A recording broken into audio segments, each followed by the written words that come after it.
I'm Dr. Joseph M.T., Department of Sociology, University of Mumbai, and this is the Pathshala project on religion and society, and we are in module 27, which looks at Ram Janambhoomi movement.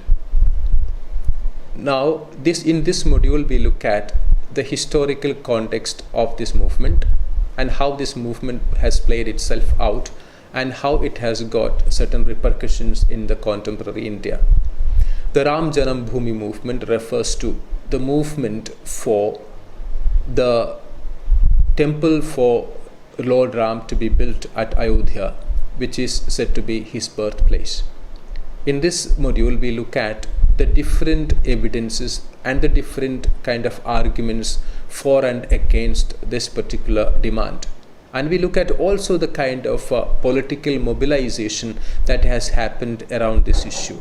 And this is what we will see in this module.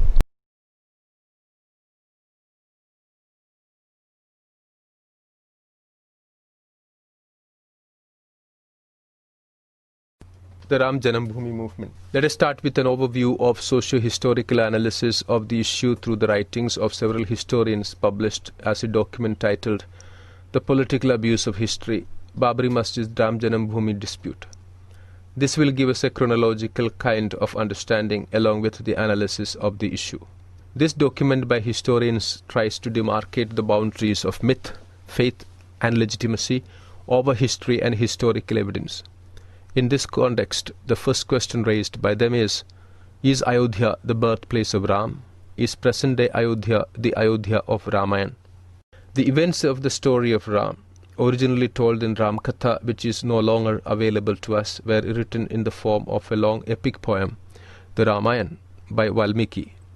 Since this is a poem and much of it could have been fictional, including characters and places, historians cannot accept the personalities, the events or locations as historically authentic, unless there is another supporting evidence from sources regarded as more reliable by historians. Very often, historical evidence contradicts popular beliefs. According to Valmiki Ramayana, Rama, the king of Ayodhya, was born in the Treta Yuga, that is thousands of years before the Kali Yuga, which is supposed to begin in 3102 BC. This myth of rediscovery of Ayodhya, this claim to an ancient sacred lineage, is an effort to impart to a city a specific religious sanctity which it lacked. If the present-day Ayodhya was known as Saketa before the 5th century, then the Ayodhya of Valmiki's Ramayana was fictional. If so, the identification of Ram Janambhoomi Ayodhya today becomes a matter of faith, not of historical evidence. The historical uncertainty regarding the possible location of Ram Janambhoomi contrasts with the historical certainty of the birthplace of the Buddha. 2 centuries after the death of the Buddha, Ashoka Maurya put up an inscription at the village of Lumbini to commemorate it as the Buddha's birthplace. However, even in this case, the inscription merely refers to the village near which he was born and does not even attempt to indicate the precise birthplace. After independence, some local Hindus thought that the time had come to restore the entire site to these original purposes for the ownership of Ram, and it was to take over surreptitiously by a group of 50 to 60 persons in the night who installed Hindu idols on the mosque premises. On December 29, 1949, however, in response to Muslim demands for the removal of the idols and restoration of the mosque, the district court attached the buildings, locked them, and placed them in the hands of the receiver. A little suit was instituted by Muslims in 1950, which has been pending ever since. After a lapse of 36 years, in January 1986, an agitation was begun by the Hindu organization, the Vishwa Hindu Parishad, with the support of the RSS and the BJP, for the restoration of the site as a place of Hindu worship. The BHP was founded in 1964. Its goals were not confined to Ayodhya. Its leaders prepared a list also of numerous mosques in India, allegedly built upon Krishna's birthplace, and Kashi Vishwanath in Banaras. This movement clearly sought to build Hindu unity by emphasizing the antagonism between Hindus and Muslims. Paul Brass writes that a writ petition was instituted simultaneously with the beginning of the agitation at Ayodhya, in contrast to the delay of 36 years in response to the Muslim instituted title suit. The Hindu petition was heard by a Hindu district judge in Faizabad within a week, and the petition to unlock the site for Hindu worship was granted. A writ petition was filed against the order thereafter by Muslims in February 1986. Again, in contrast to the expeditious handling of the Hindu petition, this writ petition has been pending ever since. Re-emergence of the issue in 1986, a socio-political turn. The dispute got transformed into a national controversy after February 1986. On the Muslim side, a national Babri Masjid Movement Coordination Committee was established, and other Muslim organizations were also mobilized to agitate for a speedy resolution of the controversy in favor of the restoration of the site as a mosque. On the Hindu side, the Vishwa Hindu Parishad, the RSS, the BJP, the leading Hindu religious figures have continued to campaign for the restoration of the entire site to the Hindus for the reconstruction of the Grand Temple of Ram. The Hindu organizations, however, far surpassed Muslim groups in mobilizing public action on this issue through a movement to rebuild the temple with consecrated bricks brought to the site by the Hindu faithful. While the courts remained supine, the UP government immobile, the Hindu-Muslim confrontations on the increase, appeals were made to the then Prime Minister Rajiv Gandhi, who at first sought to avoid a decision on the issue. However, the situation changed completely with the call for general elections to be held in November 1989. The Congress leadership had for a decade been moving away from its long-standing alliance with the Muslim minority leadership in India, in an attempt to build stronger support among the Hindu majority voters in areas of the country where the party had either lost power or needed to expand its social base in order to ward off loss of power. Many Muslims blamed the Congress for allowing the opening of the site to Hindu worship and for permitting a foundation-laying ceremony to take place in connection with the Shilanyas March, which contributed to the defeat of the Congress in the 1989 elections. And the vote of representation in Parliament increased, although the front formed by the government under Prime Minister VP Singh, while the BJP supported it from outside. In this context, Asghar Ali Engineer writes that from 30th October 1990, the country has witnessed unprecedented communal violence. It can be said without exaggeration that after 1947, such violence has not been witnessed in the country. Most of the riots took place during or after the Rath Yatra taken out by the then BJP President Lal Krishna Advani, when it covered almost 11,000 kilometers. The Rath Yatra was announced after VP Singh, the then Prime Minister, announced partial implementation of the Mandal Commission's award. Politics of the issue. The Ayodhya dispute began when approximately 200,000 Hindu fundamentalists gathered at the site in 1992 to claim it as their space, which led to the demolition of the Babri Mosque. The movement was spearheaded by right-wing Hindu organizations whose goal was to build a Lord Ram temple on the disputed site, which was transformed into a symbol for occupying national space. Asghar Ali Engineer writes that it is significant to understand this situation, at least from the perspective of Indian politics. Bharatiya Janata Party realizes that it cannot come to power except on a Hindu platform, and such a Hindu platform can be effective only if Hindus can be united on some emotional issue. It is precisely for this reason that it had picked on the Janambhoomi Babri Masjid controversy to bring about at least a temporary unity among the Hindus. In the entire Hindi belt, Ram is greatly revered by all Hindus, whatever their caste, high or low.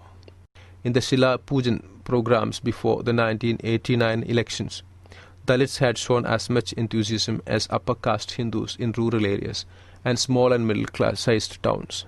The BJP thought it was coming very close to uniting Hindus for political purposes.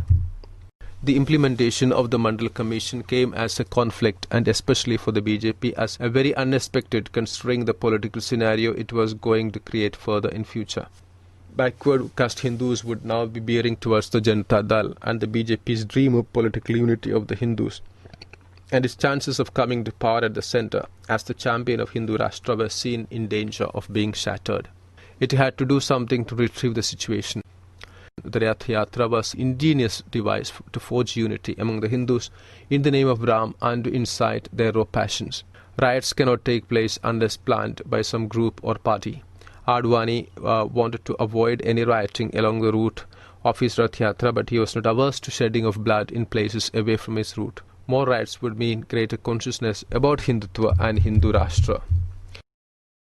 On October 23, 1990, the Chief Minister of Bihar, Lalu Yadav, put a stop to the Rath Yatra by arresting L.K. Advani at Samastipur.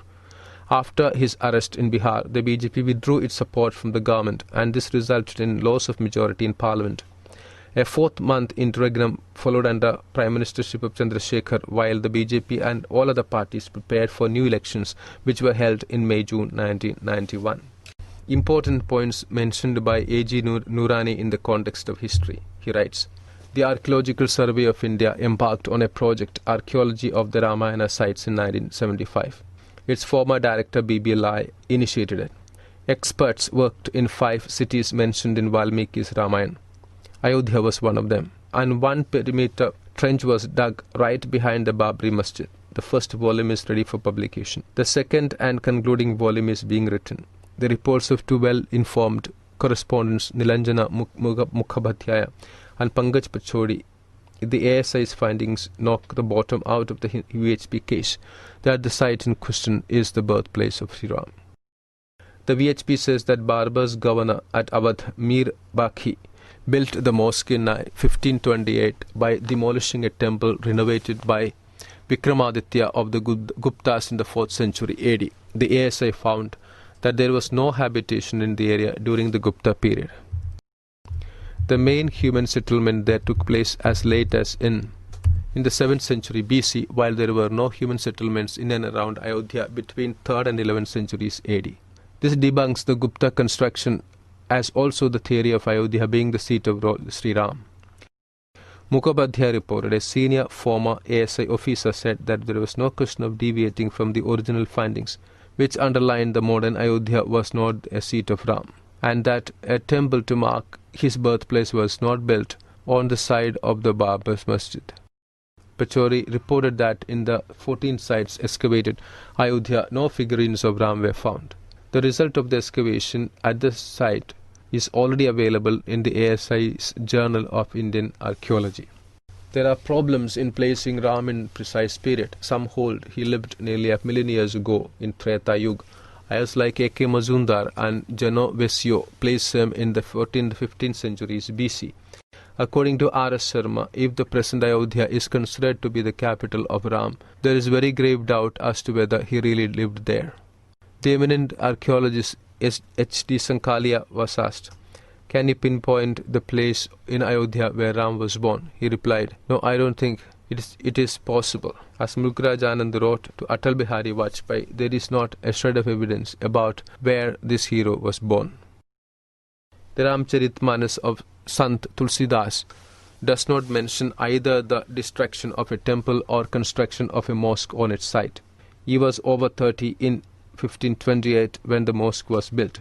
He lived and wrote his great work in the Ayodhya. It is simply unthinkable that this devotees of Sri Ram would have ignored the outrage if it had been committed. Some eminent historians, in a letter published in the Times of India in 1986, apropos its publication of the mischievous report on Krishna birthplace after Aurangzeb, said, "It creates the kind of confusion such as has been created probably deliberately over the question of the birthplace of Rama in the matter of Ram Janambhoomi. A Persian text of the 16th, mid-19th century states that the Babri mosque was adjacent to the Sita Ka Rasoi Ghar and was known as the Rasoi Sita Mosque and adjoined to the area associated with the birthplace of Ram. It would be worth inquiring whether there is reliable historical evidence of a period prior to the 19th century for this association of a precise location for the birthplace of Ram. Furthermore, such disputes as there were between Hindus and Muslims in this area up to the 19th century were not ever the Babri Mosque, but the totally different site at Hanuman Baitak. It cannot be denied that acts of intolerance have been committed in India by followers of all religions, but these acts have to be understood in their context. It is a debasement of history to distort these events for present-day communal propaganda." The belief that the disputed place of worship in Ayodhya is a mosque built after destroying a temple consecrating Rama's birthplace originates in the first half of the 19th century. In 1813, John Leyden, a British historian, published his memoirs of Zair-e-Din Muhammad Babur, Emperor of Hindustan, a translation from Babur's memoirs in Persian. In it, Leyden had contended that Babur had passed through Ayodhya in March 1528 during his campaign against the Pathans. This historical evidence of Babur's presence in the area was distorted by later British authorities to propagate the belief that he, anti-Hindu Babur, had destroyed the Janambhoomi temple and got the mosque built on its spot, though Leyden's work makes no mention of it. Sushil Srivastav of the Department of Medieval and Modern History, University of Allahabad, has worked extensively on the history of Awadh. He substantiates his findings to show how the British authorities, specifically Colonel Sleeman, then resident of Lucknow, anxious to justify the annexation of Awadh, exploited this controversy superbly at a time when rumblings of the 1857 mutiny were ominous. The Ayodhya verdict of 2010. The fate of a nationally contested religious space, the Babri Masjid Mosque in Ayodhya, culminated in 2010 with a court ruling, now known as the Ayodhya verdict. The legal case involved a contest of the title rights between an existing 15th century mosque and a historical temple that may have existed on the same site before the time of the Mughals. The verdict provided a conciliatory solution with a three-way division of land, 2/3 to Hindus and 1/3 to Muslims. However, for the first time in Indian history, the court ruled that, based on the epic narrative, the Ramayana, the space of Babri Mosque was not the birthplace of Ram. As a result, the space under the mosque's center dome will be allotted to Hindus.